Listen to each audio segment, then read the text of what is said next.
Hi, everyone. I am Dr. Matthew Wells. I'm the research director here at the Elling Eide Center. On behalf of the staff, I want to welcome everybody who is done with their hurricane prep to the Eide Center for the second of 6 public lectures we have scheduled for this fall.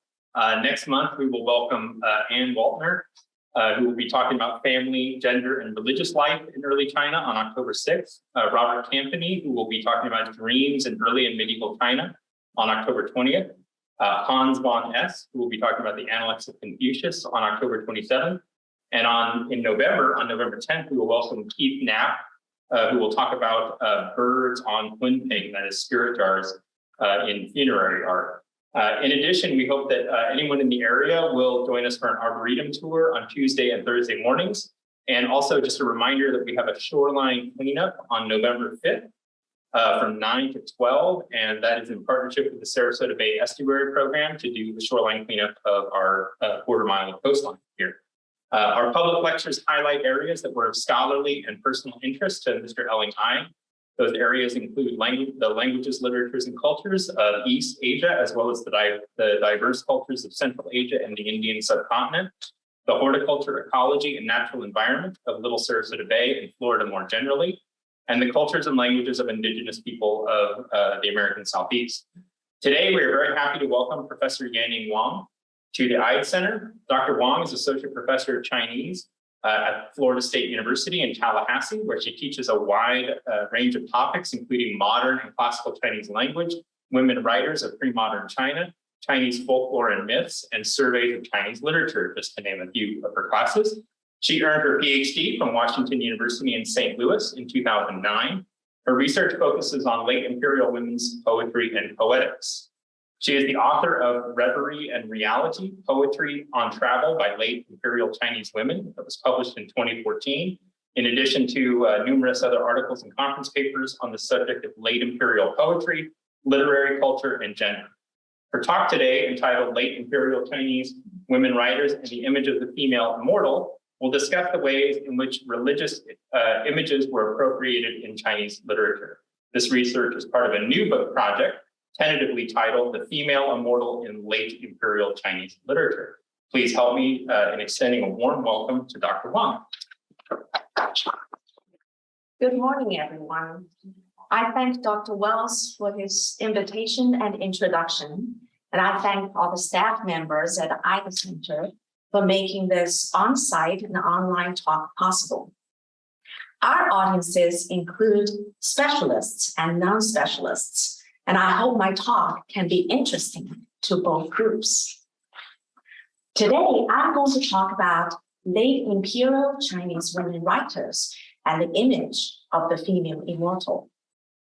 Late imperial China, the Ming and Qing dynasties, especially from the 17th century to the early 20th century, witnessed an explosion of Chinese women writers and the numerous women's anthologies and individual collections. In the past 30 years, the field of women's writing has become prosperous because of the contribution from numerous scholars. Meanwhile, in recent years, the religious culture of late imperial China, including Taoist culture, has caught more and more attention. In studying late imperial Chinese literature and religious culture, I think one of the most outstanding phenomena was the late imperial writers' prominent use of the image of the female immortal in creating their own literature. At today's talk, I will focus on 2 cases to discuss how the women writers created their own unique literary images of female immortals to enrich their writing and to tackle their real-life problems. These women's writings will shed light on our understanding of how Taoist imagery played a significant role in late imperial women writers' literary creation.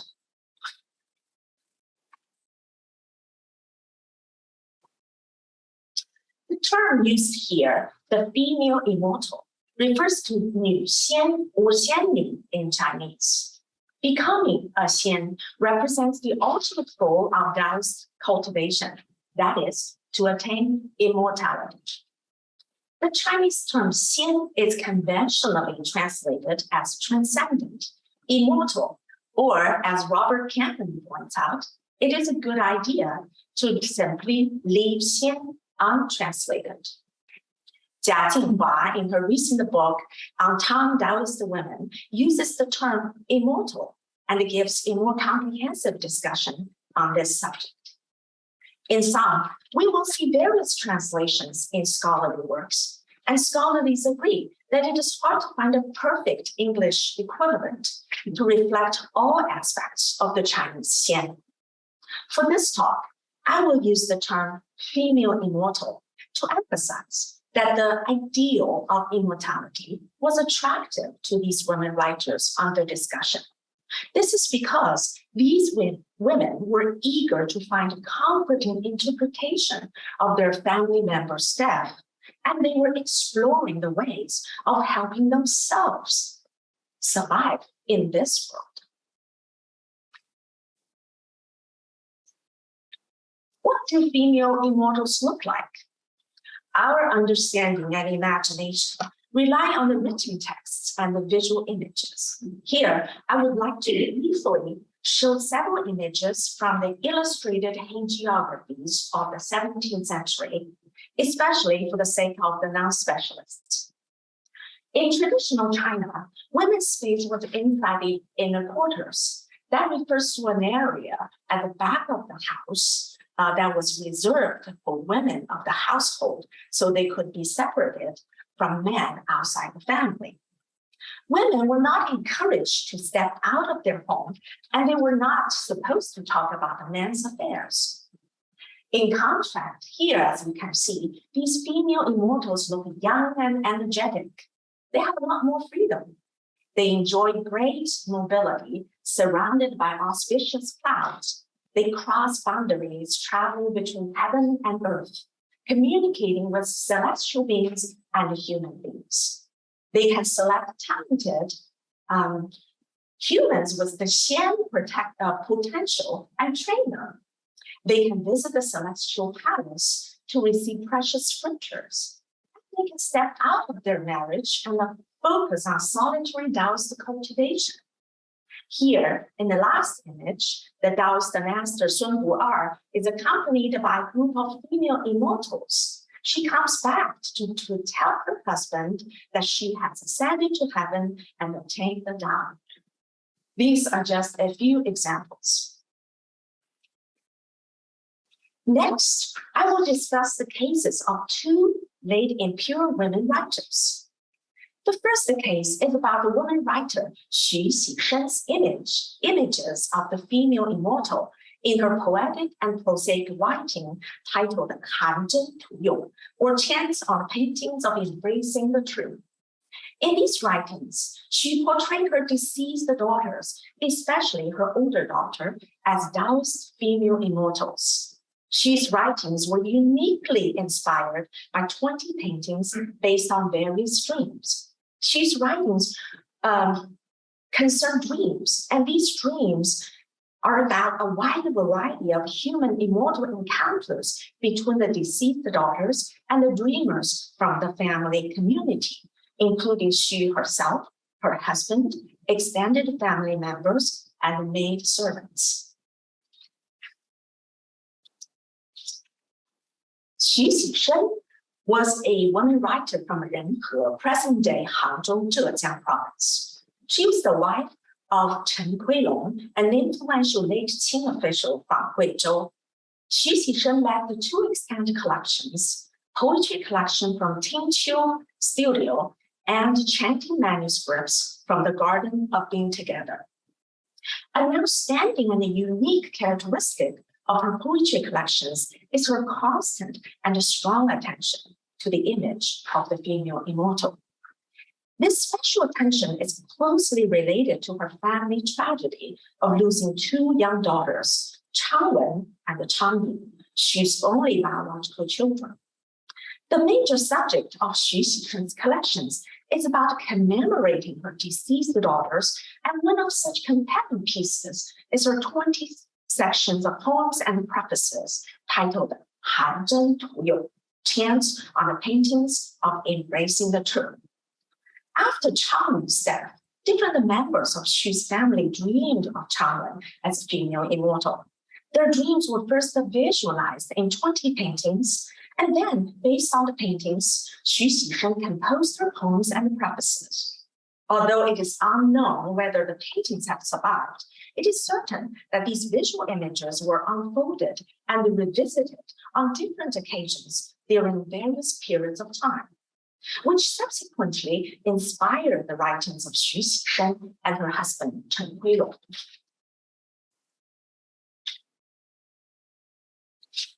Xu Xishen's Han Zhen writings commemorate her two deceased daughters, Changwen and Changying, but especially Changwen. These works are included in Xu's poetry collection, 谐缘人草, which consists of 5 juan plus a miscellaneous juan.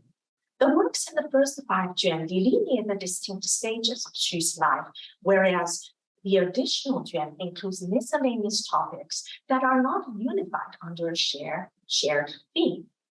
The Han Zhen writings constitute the entire second juan, except for the first juan, which includes generally light-hearted poems on everyday life of the inner chambers. The subsequent juan are closely related to the death of the daughters.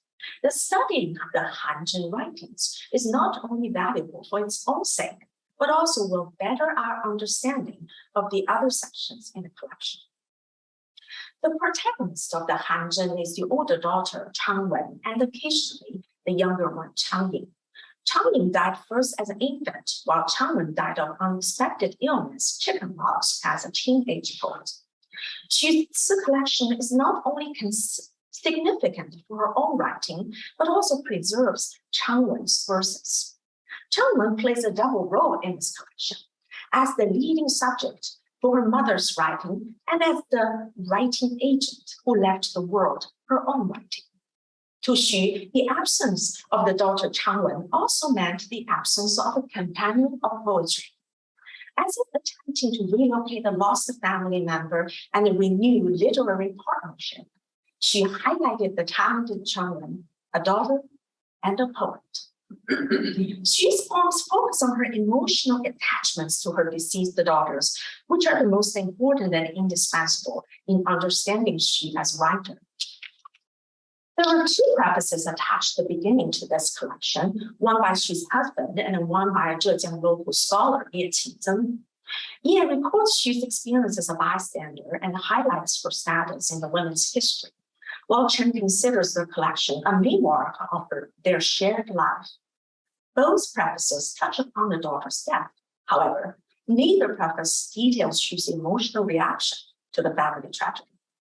Compared to the 2 prefaces, Xu Xishen's own works, including the Han Zhen, elaborate on the historical and emotional details regarding her family loss. To transform this tremendous pain, she turned to the Taoist image of the female immortal. The Han Zhen includes 20 sections of poems and attached prefaces on Changwen as a female immortal who is sometimes accompanied by Changwen.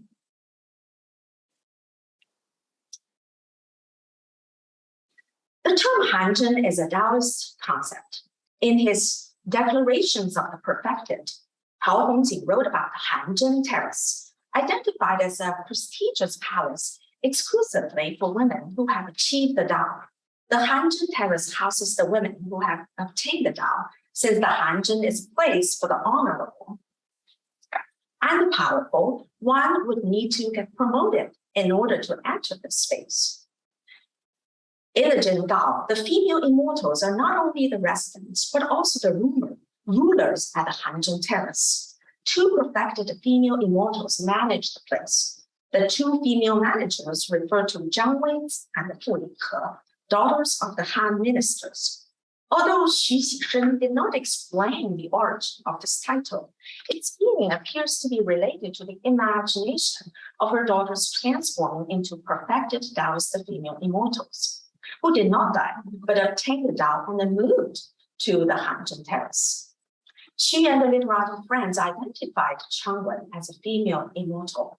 She herself claimed Changwen had come down to the earth as an immortal from the Grand Veil, 大罗天, the highest heaven in Taoism. Perhaps she came down from the Grand Veil to play in the human world. Yu Yue, the famous intellectual and a relative of Xu Xishen, inscribed on the paintings and called Changwen a real immortal. In addition to naming Changwen as a female immortal who had an immortal's life before her human existence, she also mystified her human body, downplaying the tragic death. She wrote, "After death, extraordinary fragrance filled the room, and as if alive, her face looked as supple and radiant, as smooth as jade." To confirm the authenticity of such an extraordinary phenomenon, she claimed that the fragrance was so strong that besides she herself, many others at the sickbed also smelled it. It even went so far to the extent that the fragrance attracted butterflies at the time of burial. Essentially, the Hanzhen highlights Taoism and a form of dreaming of the female immortal.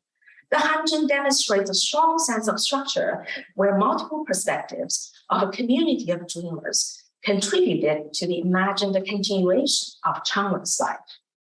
It was Xu Xishen who creatively immortalized the dreams in the written form to help break the spell of bodily death through Changwen's transformation. Each of the 20 sections includes one or multiple poems, mostly Ci and sometimes Shi, preceded by a short preface that contextualizes the poems. An additional long preface precedes all the sections. The sections combine various perspectives of a community of dreamers, including Chen Huilong, father, Xu Xisheng, mother, Xu's nieces or nephews' wives, old maidservants, and young maidservants. The set as a whole embodies a typical pattern in Taoist hagiographies, where the protagonist's illness was cured through the Taoist practice. Although in reality, Changwen did not recover, Xu's literal creation of her afterlife experience indicates a cure of her mundane illness. The set starts with a dream where Changwen joined the group of the female immortals as a new member and ends with a dream where she ascended to heaven in her Taoist cloak, choosing to settle in the immortal world. Let's explore a few examples to show the different perspectives of father, mother, and related perceptions from the other dreamers. Such an exploration will demonstrate the gender differences and the process of Xu Xishen as mother using literature and Taoist images to handle her own life crisis. First, I will examine the father Chen Huilong's perspective. Xu's writing includes 4 dreams of Chen, section 1, 3, 7, and 12. These works are not placed next to each other, perhaps due to the chronological order of the dreams. However, they present a coherent involvement of the female immortal from the father's point of view. They reveal Changwen's transformation from a human woman to a female immortal who resembles a man. In all 4 sections, Chen, as the dreamer, had 0 to little direct communications with the female immortal. Observing Changwen in the distance, Chen found their encounters sad and strange. In this section, Xu Xishen reconstructs the reluctant separation between Chen Huilong and Changwen by mixing the Taoist and secular images and practices. In the poem quoted above, the father is visiting the immortal land, yet remains invisible. In the first stanza, he is overwhelmed by the vast immortal land with its splendid buildings and the multitudes of immortals. In the second stanza, he tries to find the Changwen, but only to find that his daughter has joined the ranks of female immortals and cannot see her father, who is hidden behind the curtains. Further, there's no direct description of Changwen as an individual, for she is also lost in the crowd of her female immortal companions. From Chen's perspective, in the second dream, Changwen walked rather fast without a woman's manners and vanished into her inner room wearing a purple gold crown and holding a flute. In Chen's third dream, the cross-dressed Changwen is hardly recognizable in her father's eyes.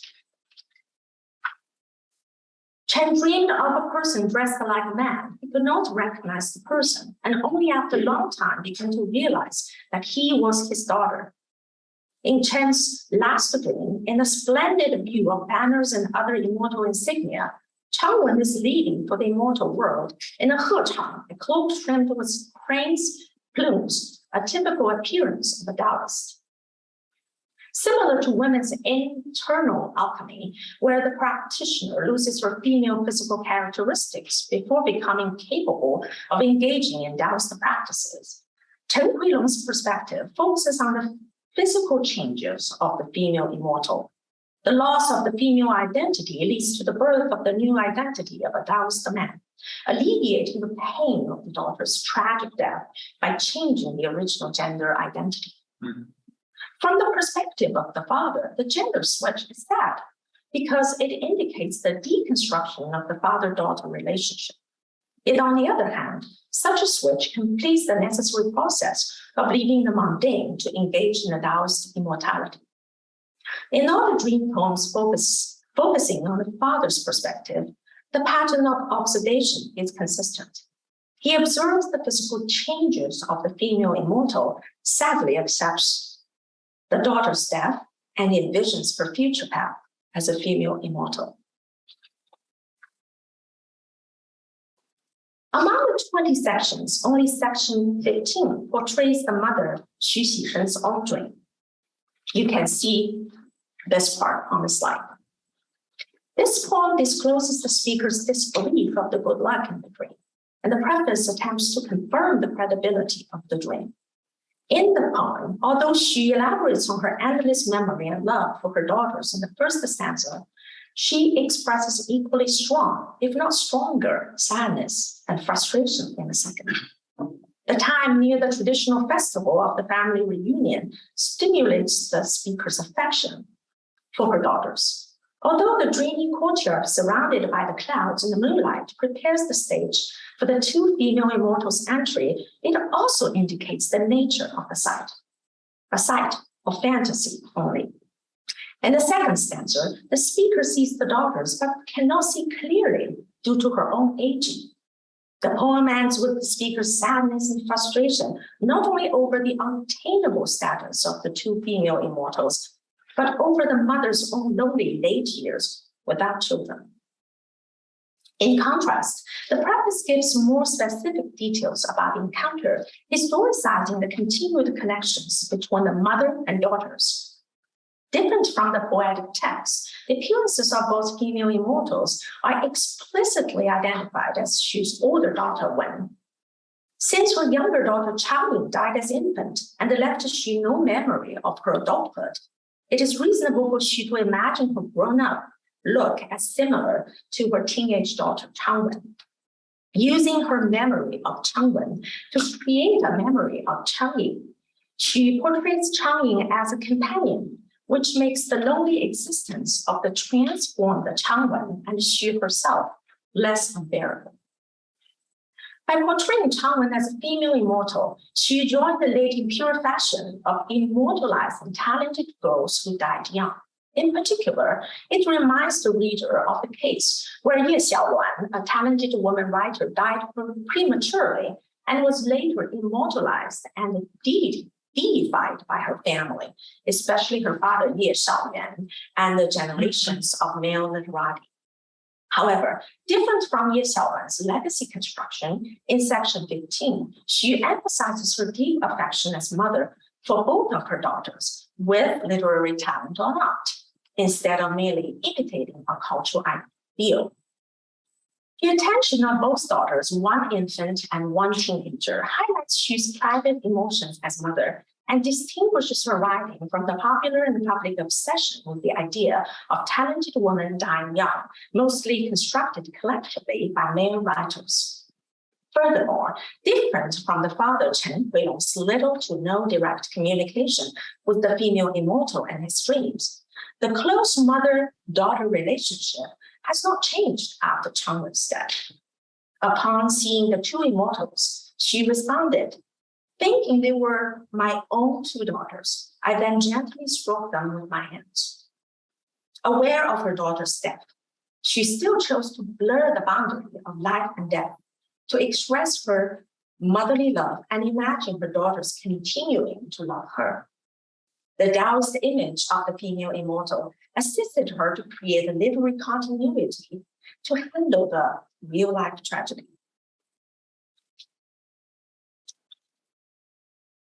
The continued intimacy also exists in the encounters between Changwen and the wives of Xu's nephews, which emphasizes the female bonds. In section 2, the dream took place on the 7th day of the 7th lunar month, the Chinese Valentine's Day.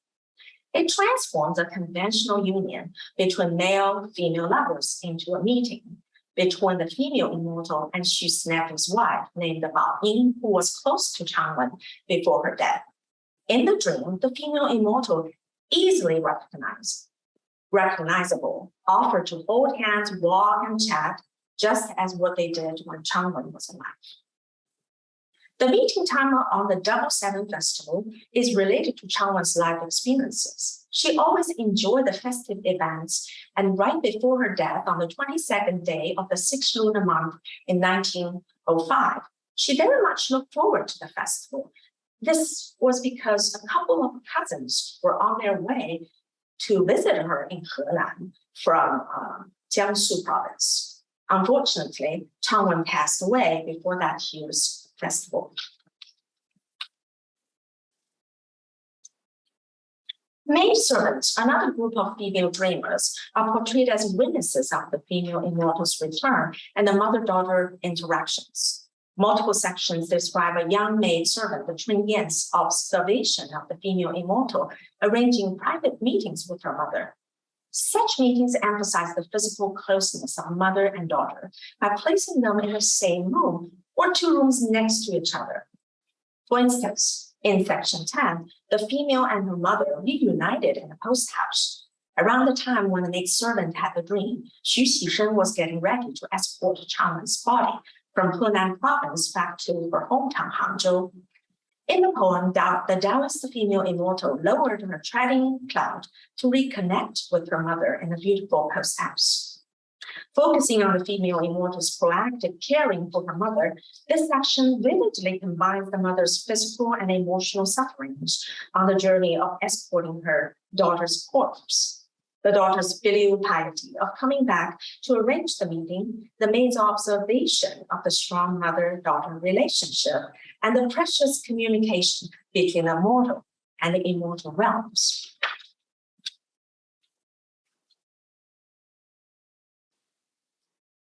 The second page is about the woman writer Qian Xi and her creation of the female immortals through the religious practice called the Fuji, wielding the planchette or spirit writing. Wielding the planchette, spirit writing or Fuji in Chinese, started during the Song Dynasty, when this practice was considered a folk divination that did not require written messages. However, it gradually evolved to include written messages and became extremely popular among male literati, especially during the Ming-Qing period. There are various procedures for wielding the planchette. In addition to invocations and the talisman burning, the major component of the ritual invites a deity or deities to descend to earth in order to reveal written messages by using a V-shaped wooden device on a tray of sand, ashes, or powder, and then transcribing the text onto paper for preservation. As for the identity of the invited deity, it can be traced back to the worship of Zibu, the purple goddess, in the 5th century. On the 15th day of the 5th lunar month, human Zibu's death day, Zibu would be called down to respond to questions with simple answers of yes or no. It is interesting to discern that not only is the invited deity female, but so are the majority of human practitioners. By the 10th century, the symbol divination evolved to highlight the literary talent of Zibu and other female immortals. Scholars point out that while this emphasis on literary talent realized the transformation of Fuji from a folk tradition to a literary practice, the major practitioners were literary men, not illiterate women, as in folk tradition. Other changes include the belief that people could invite the deities more than merely one day of the year and could invite more than just the Zibu. Other immortals, cultural heroes could be summoned. The Meiji period has also been widely recognized as an important era for these developments of Fuji, partially because of the revival of the civil examination system. Male literati hoped to use Fuji to predict exam questions and results in their lifelong pursuit of passing the exams and becoming officials. Qianxi came from a literati family. At the age of 25, she married Jiao Nantang, a stipend student, after the death of his first wife. The couple's hometown was Yanghu in modern Jiangsu province, one of the southern areas where Fuji practice was popular. Because literati culture flourished in the Jiangsu and the Zhejiang, the lower Yangtze region, literati in these areas relied on it not only to predict their luck in civil examinations, but also to tackle the thorny problems. Qianxi's life was full of gender frustration and family tragedies, both of which became important subjects of her writing. Having lost close family members in quick succession, Qianxi attempted to transcend her agony by committing suicide or practicing Taoist techniques, such as adjusting her vital energy and avoiding brains. Qianxi's writings have been published several times in 1893, 1895, 1901, and 1907. Qianxi's more than 300 poems, roughly arranged chronologically, have survived in these editions. This talk will focus on her writings concerning wielding the planchette. Such writings include poems and essays on her Fuji experiences. Fuji poems are included in Juan 2 and 3 of the 3 Juan poetry collections. Sometimes there is a separate appendix Juan on Fuji poems. In addition, the essays include records and comments on various Fuji experiences. These poetry and prose works concerning Qianxi's Fuji practices and corresponding literary activities will enhance our understanding of the women's connection to Fuji during the flourishing of women's writings of the Meiji period. The history of Fuji suggests that women practitioners were missing in the literati-oriented Fuji practice, largely due to the fact that most women were illiterate. Even those women who continued to be involved in Fuji could not do so directly, but had to rely on the assistance of literate professional specialists. However, the rapid rediscoveries and examinations of late impure women writers' literature and culture in the past decades provoked new questions. As groups of women rose as literati, did they also take interest in Fuji? How did they engage in such a divination practice? How did Fuji influence the female writer's own writing and life?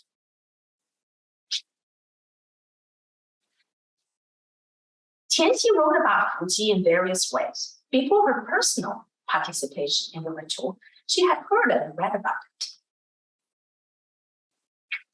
In these writings on her indirect knowledge of Fuji, she reveals that being able to communicate with the deities valorizes one's personal value, morality, literary talent, and fills one's emotional void.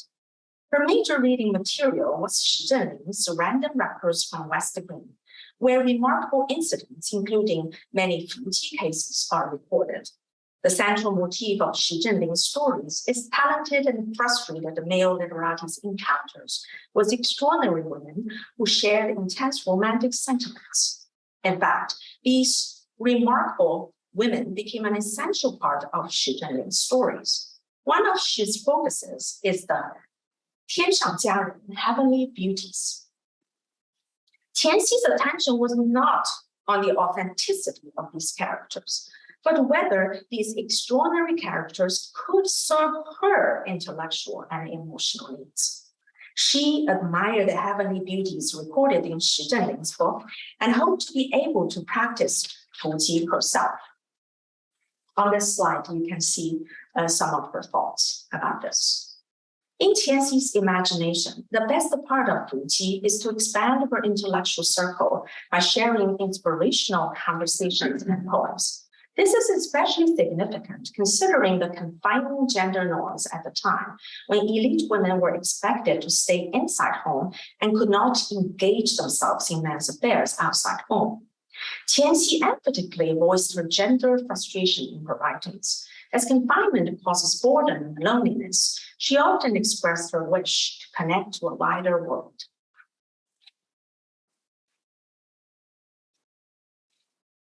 In the case of female companionship, Qianxi enjoyed her relationship with her younger sister Qianyong and several cousins. Among her cousins, she was closest to Pan Yilu, and Qian even claimed, "If you, Yilu, are not in this world, I will not be able to survive." It is Pan Yilu who introduced Qianxi to the actual practice of Fuji.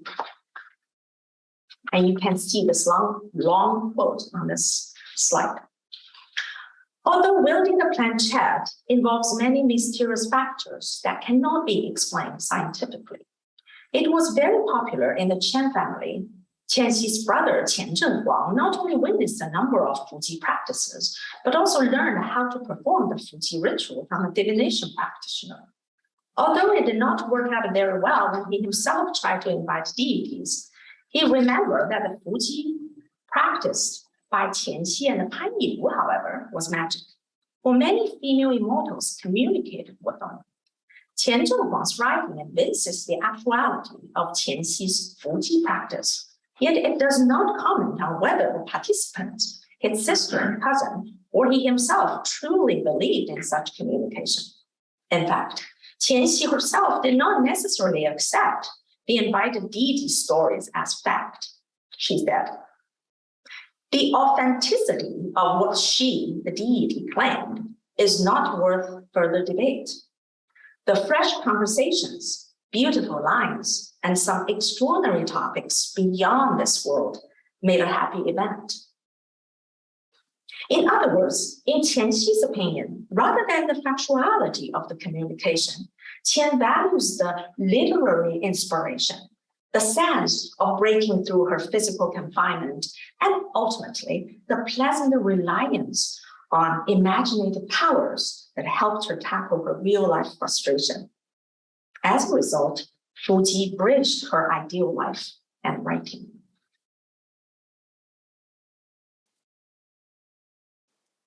This Fuji event quoted above does not provide much information about the invited deity, except her name was He Ziming, and her current position as one in charge of the Linhua residence in the heavenly realm. The name Ziming seems a rather random pick, and compared to those invited deities who are well-known gods, goddesses, or cultural heroes in some other Fuji incidents, this deity is obscure.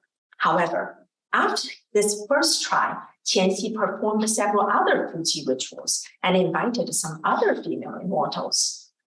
It is worth noting that the names of all the female immortals she claims to have invited share a common character, Yun, meaning cloud. Yun is also the title of Qianxi's collections of writing that contain the phrase Yun Zai Xuan, tower where clouds dwell.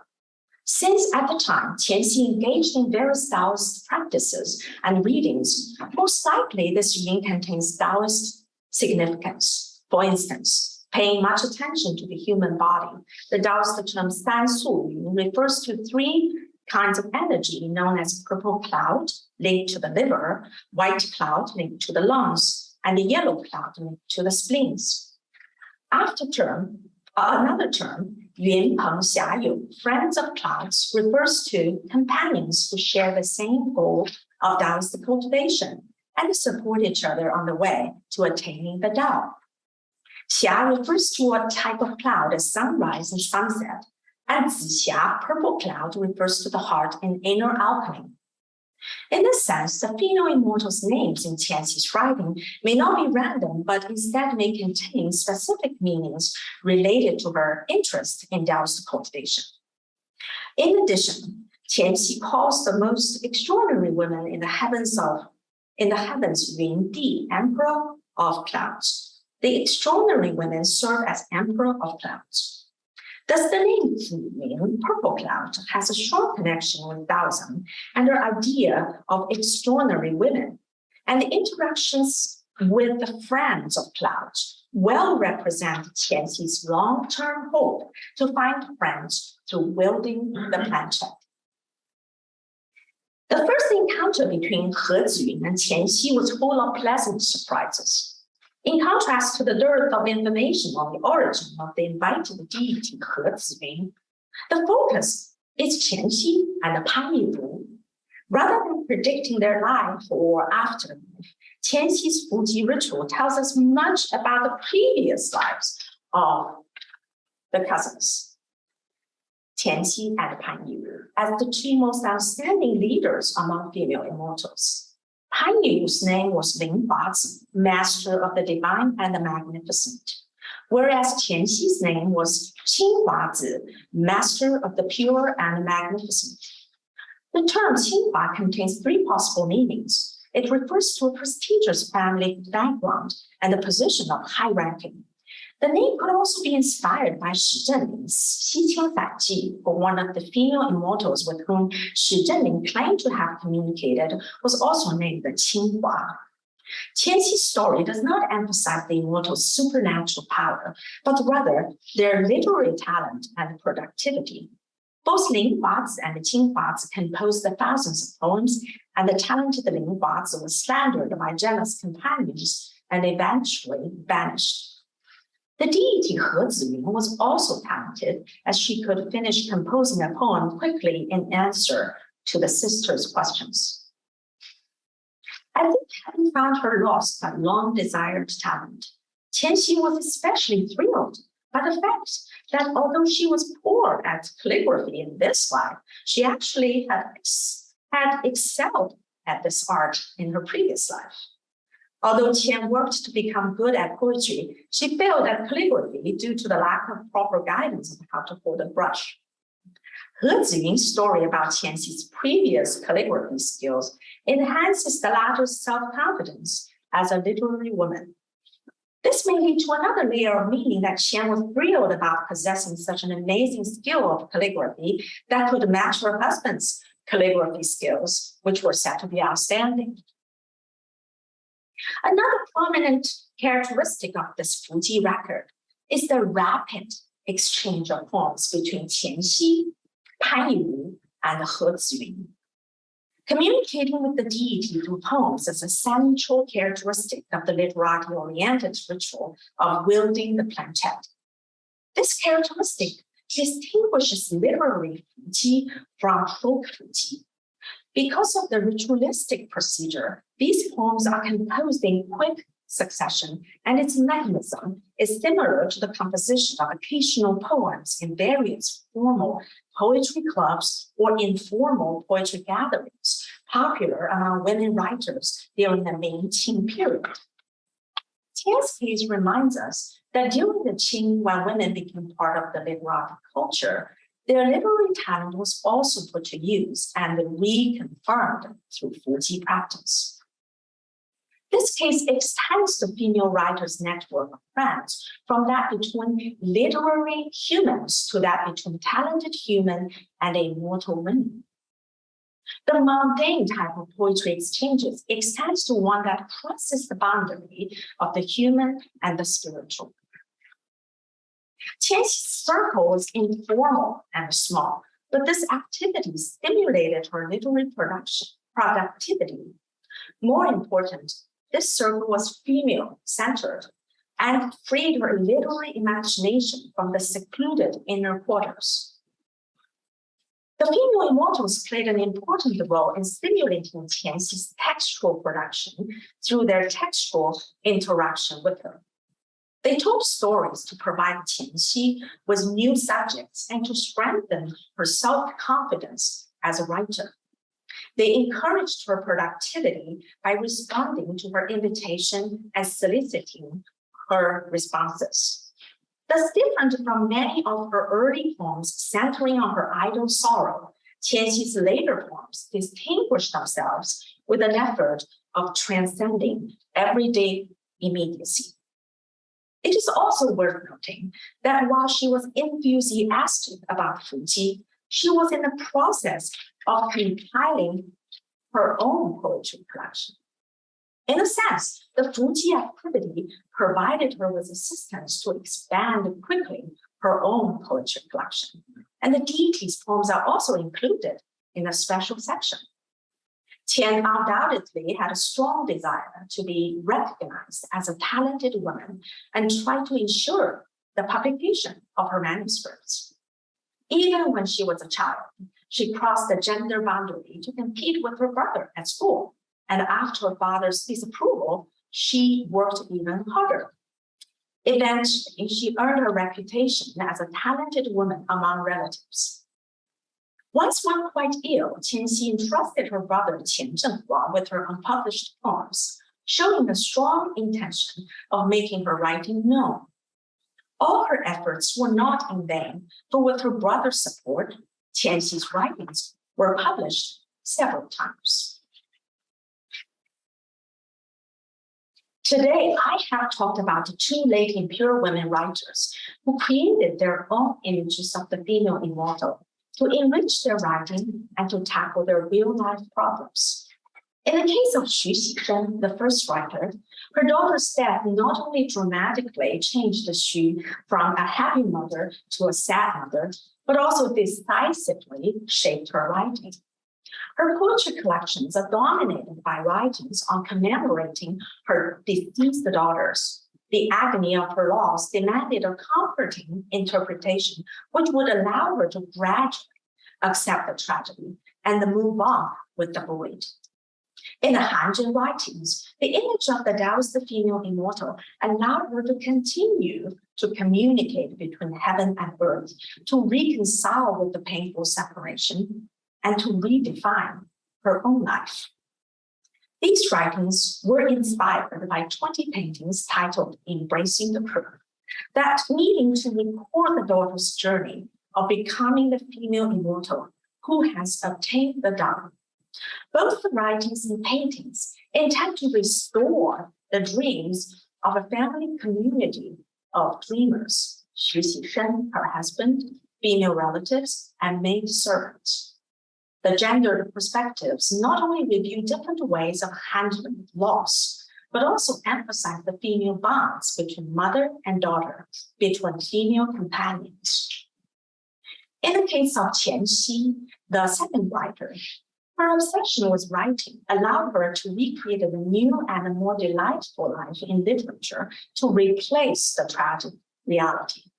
She greatly relied on imaginative powers to extend her limited life experiences to the land of immortals, which opened more possibilities.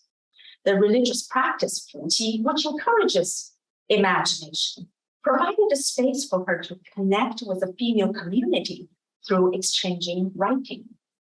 The group of female immortals eliminated Qianxi's desolate life with intellectual companionship without Qian having to step out of her home. The textual encounters with the female immortals not only enriched her literary subjects, enhanced her literary productivity, and strengthened her self-confidence as a woman writer, but also confirmed the meaning of her existence in human life. The stories of both women writers, Xu Xishen and Qianxi, shed light on our understanding of how late impure women writers found efficacious expressions and a spiritual sanctuary in literature and Taoism. Thank you.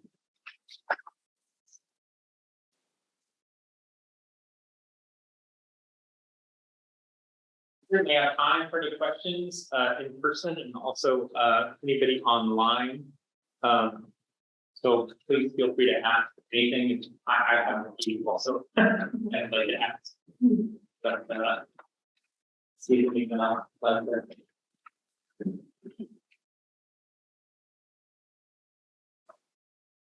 Yeah, can I ask you a little bit about the time period that this is happening? I don't know anything about time after 1279, so I have no knowledge of this, but it seems like there's a lot obviously happening here at the end of the 19th century, beginning of the 20th century. And so it's interesting to me that these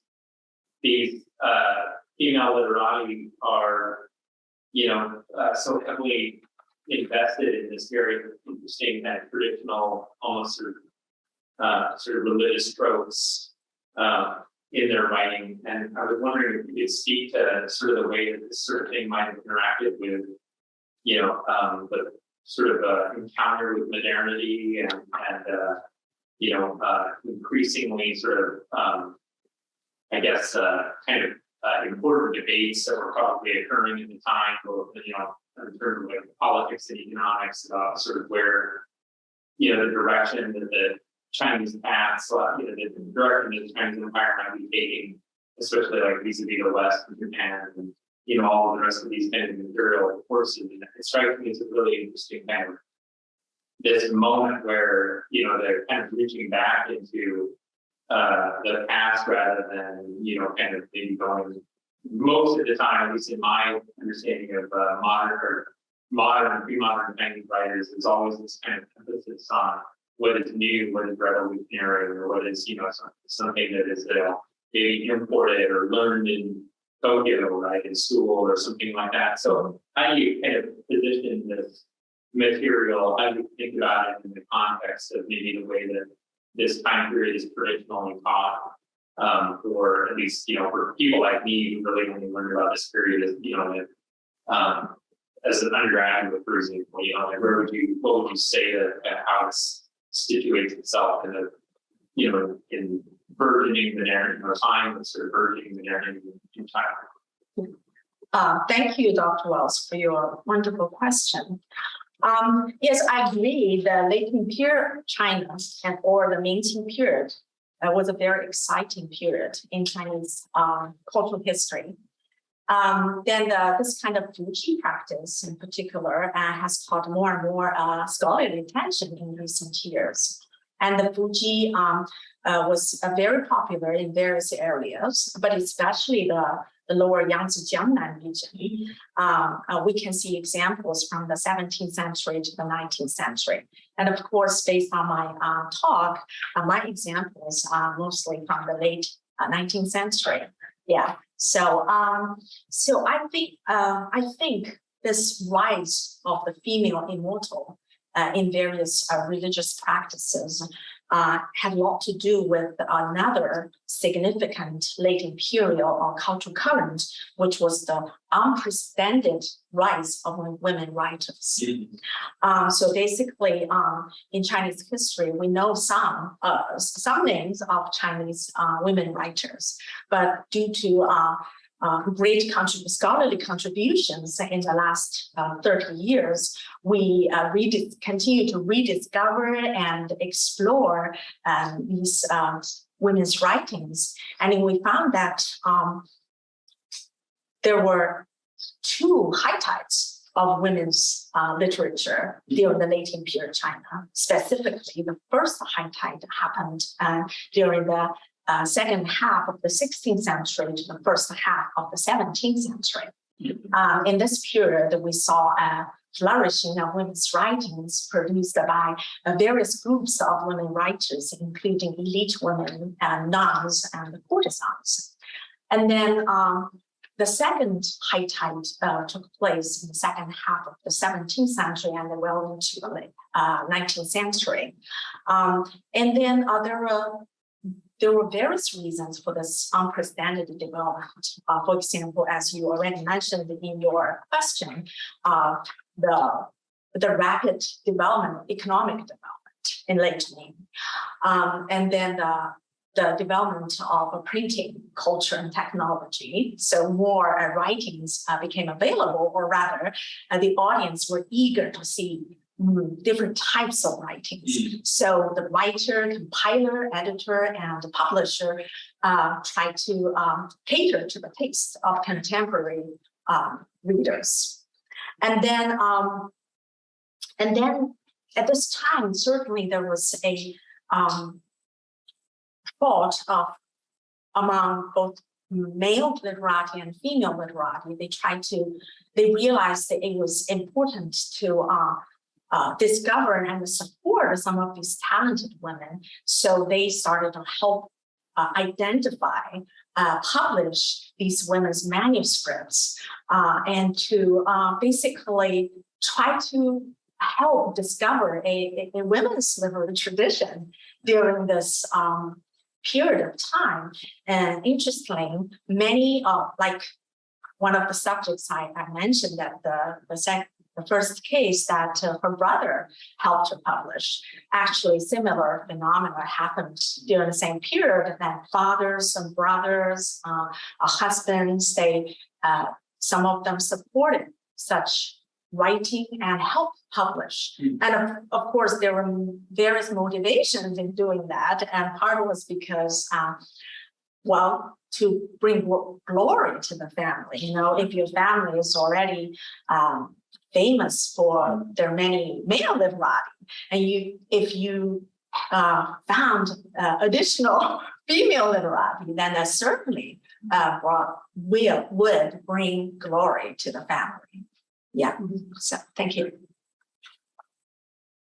There's a question online about the use of these dreams, and how does that parallel or maybe contrast with dreaming in sort of other literature at the time? So, for example, could you contrast it or compare it to the dreams that you find, for example, in like a Hong Among, like Fear in Chamber, the way that dreams or visions are used in that text, or other texts from the period? Okay.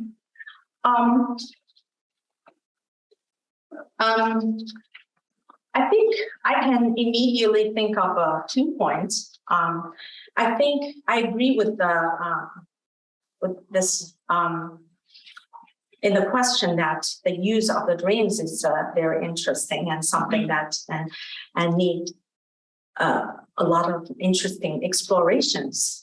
And I think in the case of Xu Qishen's dreams, I'm impressed about the diverse group of dreamers from the family. As I mentioned, herself, her husband, her nephew's wives, and maidservants. You see that this group of dreamers have different perspectives and come from different social statuses, but all belong to this broader family community. And then, and also we see that in late imperial literature, like Hong Among, as you mentioned, and then it has a lot of the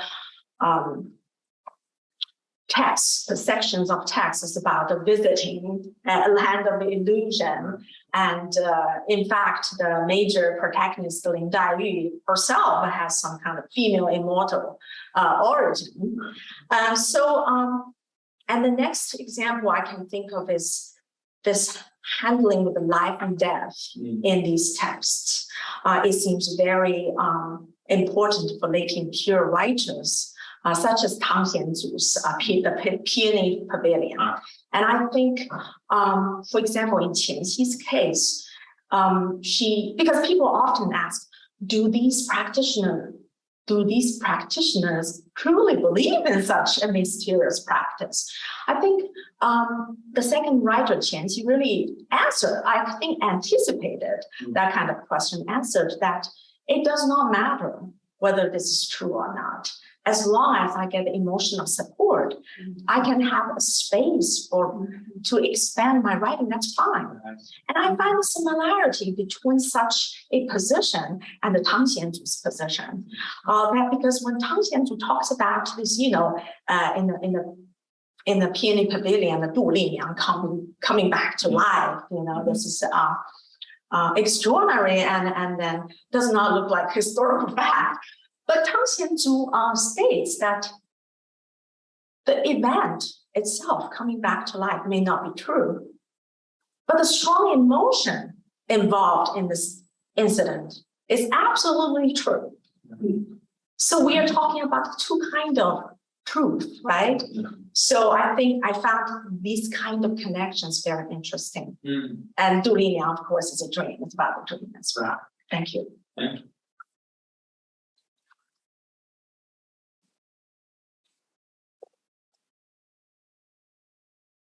I have one question and also the question, and that is that when you were looking at the poems earlier, it didn't seem like there was a lot of solace that was gained by the family members. And so I'm wondering about like the process of grief, I guess. And they seem the poems are, I mean, and the prefaces to the poems seem very depressing and there's an outpouring of grief and sadness, and there doesn't seem to be much resolution, at least in the example that you provided. And so I was wondering if there are other parts in the collection of those poems where there's a stronger expression of maybe the resolution of that kind of grief, or was grief something that just kind of continued unending and without resolution? That maybe our idea of moving past grief or resolving grief or something is such a modern idea. And so I just wanted to know about like maybe the quality of grieving that you see in the poetry. If you had anything you might want to say about it. Thank you for your question. You're talking about Xu Xizhen's case, right? Okay, so you're talking about the first case. And because Xu Xizhen's writings are featured by these pieces commemorating her deceased daughters, and it's obviously a big tragedy of the family, not only for her, but also for the entire family. And I read that there's this overwhelming depression and sadness in the poem. And I'm not sure one can so-called truly resolve such a life-changing event in life.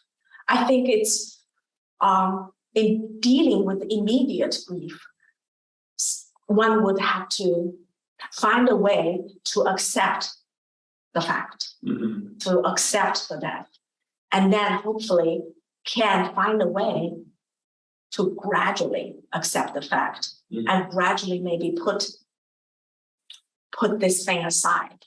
And at some point, this tragic feeling is coming back to revisit for sure. So personally, I think it's impossible to totally get rid of such grief. It's the only thing is to comfort yourself, comfort your family. As I said, to explore comforting ways for themselves to survive in this world. So yeah, that's my question to you, or my answer to your question. Thank you. I have a comment and a follow-up.